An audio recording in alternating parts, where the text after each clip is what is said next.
छठे चरण में उत्तर प्रदेश के 10 जिलों में 57 सीटों पर वोटिंग आज हो रही है और इसे इस चुनाव का सेमीफाइनल कहा जा रहा है क्योंकि पूर्वांचल का ये रण है।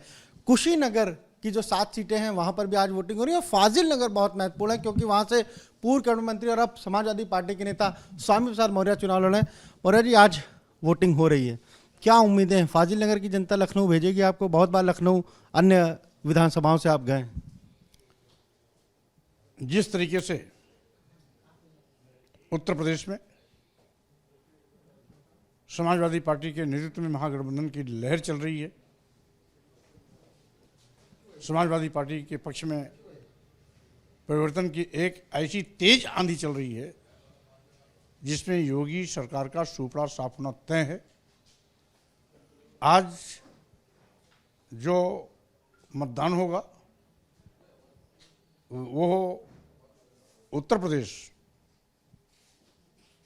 के भविष्य का निर्णय करने जा रहा है और जिस तरीके से 5 चरणों में समाजवादी पार्टी के पक्ष में मतदान हुआ था, उसी प्रकार से आज फाजिल नगर के विधानसभा चुनाव जो हो रहे हैं उसमें भी उसी तर्ज पर सपा के पक्ष में भारी लहर चल रही है।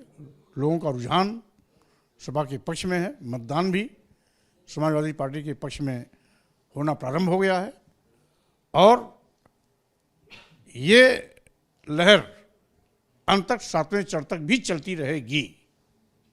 कहा जा रहा है पूर्वांचल है, यहाँ पर एक तरफ वाराणसी है, एक तरफ गोरखपुर है, योगी आदित्यनाथ का क्षेत्र है, मुख्यमंत्री का, प्रधानमंत्री नरेंद्र मोदी का क्षेत्र है। यहाँ पर बीजेपी कह रही कि हम बहुत ज्यादा मजबूती से लड़ रहे हैं। देखिए, जब पश्चिम से कोई आंधी चलती है तो आंधी कभी रुकती नहीं। वो उत्तर प्रदेश के पूर्वी छोर तक पहुंचेगी और जो हवा पश्चिम के पहले, दूसरे, तीसरे, चौथे, 5वें चरण में रही है, वही हवा यूपी के पूर्वी छोर के अंतिम विधानसभा तक, चाहे योगी जी उसको अपना गढ़ मानते हो या मोदी जी का पार्लियामेंट क्षेत्र होता हो, हर जगह पर इनका सुपड़ा साफ होना तय है। जिस तरीके से आपकी गाड़ियों पर जो हमला हुआ, काफिले पर हमला, उसका भी असर चुनाव में पड़ेगा, वोटिंग पर पड़ेगा क्या? देखिए, क्योंकि लोकतंत्र में सबसे बड़ी ताकत जनता है।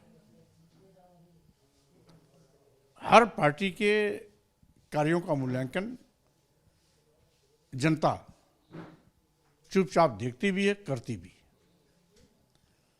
भारतीय जनता पार्टी ने चुनाव प्रचार के अंतिम दिन जिस तरीके से मुझ पर जानलेवा हमला हुआ, मेरे समर्थकों की गाड़ियां तोड़ी गईं, बुरी तरीके से मारा पीटा गया, लहूलुहान किया गया, किसी के सिर फटे, किसी के कान फटे, किसी के दांत टूटे, किसी के ओंठ फटे, किसी के हाथ फ्रैक्चर हुए, किसी के पैर में चोट आई, किसी की पीठ पर लाठियां पड़ी। तो स्वाभाविक रूप से जनता ने इसको बड़ी गंभीरता से लिया है और जिसने भी ये गुंडा राज की हत्यार की है, उस भारतीय जनता पार्टी को स्वाभाविक रूप से इसका दुष्परिणाम भी भोगने के लिए जनता सपा के पक्ष में भारी पैमाने पर मतदान जरूर करेगी। हम इसलिए कह रहे हैं क्योंकि अखिलेश यादव आज जिस भी जनसभा में गया, आपका नाम लिया और हमले की बात उन्होंने कही, हर जगह ट्वीट भी वो कर रहे हैं। यानी जिस जिस जनसभा में वो जा रहे हैं, चाहे कल गए हों, चाहे वो आज जाएंगे, हर जगह वो इस बात को अब उठा रहे हैं। देखिए, मेरे 42 साल के राजनीतिक कैरियर में भारतीय जनता पार्टी ने जिस तरीके से जानलेवा हमला कर गुंडा राज की पराकाष्ठा को जाहिर किया है, यह घटना पूरी लाइफ में पहली बार हुई। भारतीय जनता पार्टी के इस कृत्य को मैं कड़ी शब्दों में निंदा करता हूं और साथ ही साथ यह हमला केवल स्वामी प्रसाद मौर्य पर नहीं है, यह हमला लोकतंत्र पर है, लोकतंत्र की आवाज दबाने के लिए है। जनता में भय और दहशत पैदा करने का है गुंडई के बलबूते पर चुनाव अपने पक्ष में करने की इनकी नापाक कोशिश है। लेकिन फाजिलनगर की जनता पर मुझे पूरा विश्वास है, जनता इनको धूल चटाएगी, जनता इनके पापों का दुष्परिणाम भोगने के लिए भी इनको मजबूर करेगी। आज वोटिंग हो रही है, लेकिन बार बार बीजेपी के नेताओं ने यही कहा कि वो पडरौना से क्यों चले गए, पडरौना से क्यों चले गए, और फाजिलनगर में इस बार बीजेपी के लोग कह रहे हैं कि हम जीतने नहीं देंगे। ये भाजपा के लोग कह रहे होंगे। फाजिलनगर की जनता हमारे साथ है, समाजवादी पार्टी के साथ है, साइकिल को झूम करके वोट दे रही है। इसलिए भाजपा के लोग क्या कहते हैं क्या नहीं कहते हैं, वो तो झूठ को सच और सच को झूठ साबित करने में माहिर हैं। अगर झूठ बोलने का पूरी दुनिया में कोई एक्सपर्टनेस किसी को प्राप्त है तो वो भारतीय जनता पार्टी को। आपके बेटे और बेटी जो सांसद हैं उन पर भी मुकदमा दर्ज हो गया है, क्या ये प्रेशर बनाने की पॉलिटिक्स है, प्रेशर पॉलिटिक्स है? सरकार योगी जी की है और इसलिए भाजपा के द्वारा किए गए 7 खून माफ है।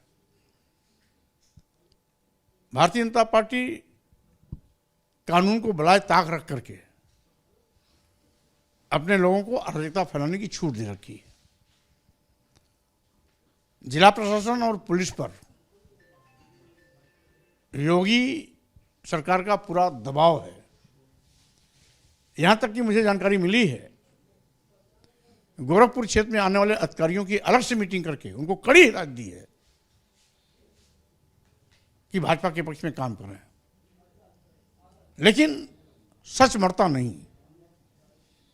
जिस भी अधिकारी की जमीर होगी वो इनके दबाव में काम नहीं करेगा, वो निष्पक्ष मतदान कराने के लिए कटिबद्ध होगा। और जैसा कि हमें पूरा विश्वास है आज हो रहे मतदान में अधिकारियों की भूमिका निष्पक्ष होगी, भले ही योगी सरकार का कितना दबाव क्यों न हो। आप कह रहे हैं दबाव है अधिकारियों पे। एक आखिरी सवाल, ममता बनर्जी आज रोड शो वाराणसी में करने जा रही हैं, प्रधानमंत्री का जो क्षेत्र है, अखिलेश यादव भी रहेंगे, जयंत चौधरी भी रहेंगे, ये भी क्या माहौल बनाने के लिए है? देखिए, चुनाव प्रचार होता ही इसलिए कि लोग अपने पार्टी की नीतियों, रीतियों, पार्टी द्वारा उठाए गए मुद्दों को जन जन तक पहुंचावे। इसके लिए चुनावी सभा भी करनी पड़ती है, जनसंपर्क भी करना पड़ता है, और साथ ही साथ आज बड़े पैमाने पर जिस तरीके से समाजवादी पार्टी के पक्ष में बड़ी तेजी के साथ लहर बनी है और साथ ही साथ दिनों दिन दूनी रात चौगुनी की गति से समाजवादी पार्टी के पक्ष में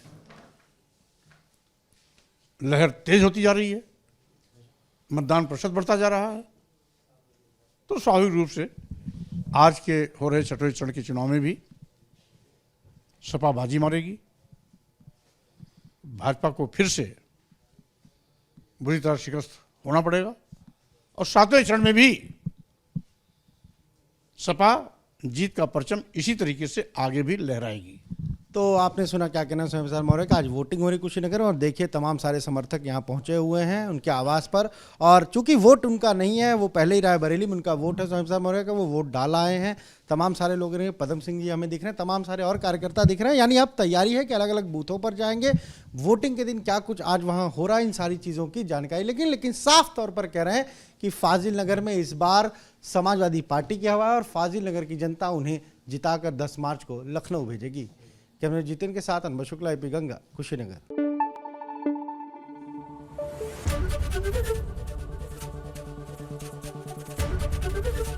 एबीपी गंगा, खबर आपकी, जुबान आपकी।